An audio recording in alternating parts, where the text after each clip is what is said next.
سلام پھیرنے کے بعد بھی اللہ اکبر، استغفراللہ، تسبیح کرو، سبحان اللہ، الحمدللہ، اللہ اکبر، اس کا بھی بہت ثواب ہے۔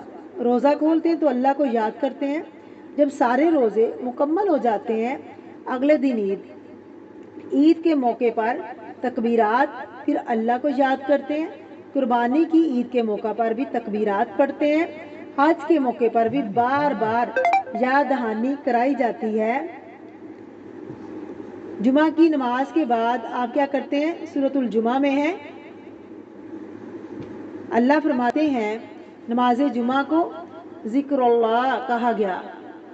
مسجد میں تو سب اللہ کا ذکر کر رہے ہوتے ہیں، جب مسجد سے نکلو گے تو کیا ہوگا؟ زیادہ غفلت ہوگی، تو اللہ عین غفلت کے موقع پر پکڑتے ہیں۔ بہت نیچرل ہے۔ جب آپ خصوصی طور پر حج کر کے واپس آ جاتے ہیں، پھر کیا ہوتا ہے؟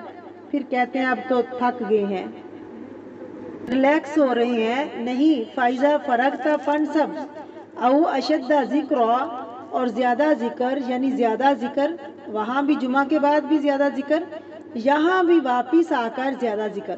کس کس چیز میں ذکر؟ صرف کثرت کی بات نہیں، کثرت تو ہے لیکن اخلاص بھی زیادہ، کیونکہ جب انسان حج کے موقع پر اکٹھا ہوتا ہے تو ایک ماحول ہوتا ہے، قدرتی ماحول اللہ کو یاد کرنے کا، اس میں کسی کو کہنا نہیں پڑتا اللہ کو یاد کرو، ہر طرف کوئی نہ کوئی ذکر ہو رہا ہوتا ہے، اذان ہو گئی، نماز کو چلو، اس کے بعد تکبیریں ہو رہی ہیں، ایک ماحول میں ہوتے ہیں۔ جب انسان وہاں سے نکل کر واپس آتا ہے، دنیا میں مشغول ہونے لگتا ہے، ضرورت زیادہ ہوتی ہے، انسان واپس پلٹے، کوشش کے ساتھ جس خاص چیز کا یہاں ذکر ہے وہ یہ اہل عرب حج سے فارغ ہو کر اپنی دلچسپی کے کاموں میں لگ جاتے، آباء و اجداد کی کہانیاں سناتے، کہا کہ نہیں، اس وقت بھی اللہ کا ذکر کرو۔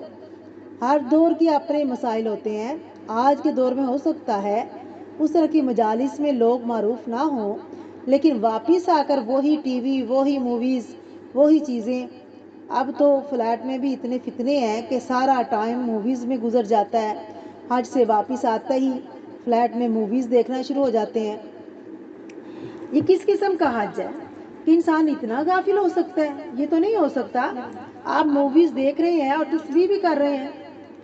حج بھی ضروری ہے اور حفاظت بھی حج کی ضروری ہے، بہت ضروری ہے حفاظت حج۔ فامن الناسی، لوگوں میں سے بعض، من یقول، وہ شخص جو کہتے ہیں ربنا آتنا فی الدنیا، اے ہمارے رب ہمیں دنیا میں دے دے، ہمیں دنیا میں عطا کر۔ حج کے موقع پر بھی بہت دعائیں مانگی جاتی ہیں، ذکر کی ایک قسم دعا بھی ہے۔ دعا جب مانگی جاتی ہے تو لوگ عموماً صرف دنیا مانگتے ہیں۔ دعا انسان کی اندرونی حالت کا اظہار ہے۔ دعا کیا ہے؟ دل کے جذبات کا اظہار ہے۔ ذرا غور کیجئے، کیا دعا میں مانگتے ہم؟ آپ کی عمومی دعائیں وہی ہوں گی جو آپ کے دل کی حالت ہوگی، جو چیز آپ کے دل میں ہوگی آپ وہی مانگیں گے، وہی زبان پر آئے گی، اس کے لیے دعا میں شدت بڑھ جائے گی۔ تو جن لوگوں کے دل میں دنیا رچی بسی ہو، وہ حج پر پہنچ کر بھی صرف دعا مانگتے ہیں۔ دنیا میں کیا کیا چیزیں آتی ہیں؟ صحت، مال، دولت، اولاد کی کامیابیاں، اولاد کی شادی وغیرہ وغیرہ۔ یہ نہیں کہا یہ نہ مانگو، لیکن صرف یہ نہ مانگو وَمَا لَهُ فِي الْآخِرَةِ مِنْ خَلَاقٍ، اس کے لیے آخرت میں کوئی حصہ نہیں۔ آیت میں دیکھیں حج کے ساتھ تجارت کا ذکر ہے، اس کی تو اجازت ہے، اور یہاں پر صرف دنیا مانگنے سے منع کیا گیا۔ اس سے کیا پتہ چلتا ہے کہ آخرت بھی مانگو، دنیا کے ساتھ ساتھ تم نے اپنی آخرت کی دعا بھی کرنی ہے، خالی دنیا نہیں مانگنی۔ آخرت صرف اس کی آخرت ہے جو آخرت کی یاد میں جیے، جو آخرت کو سامنے رکھ کر کام کرے۔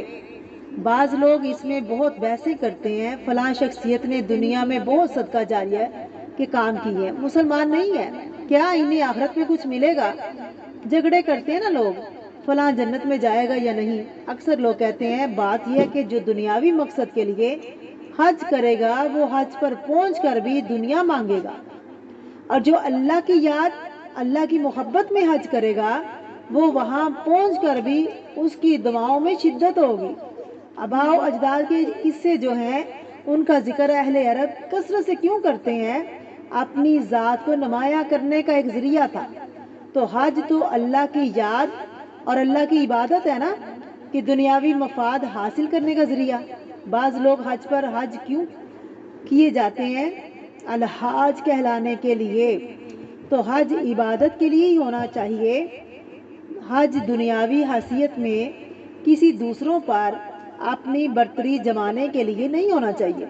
اس میں خاص طور پر جس چیز کی کثرت ہونی چاہیے وہ اللہ کی یاد، آخرت کی یاد اور آخرت کی طلبی ہے۔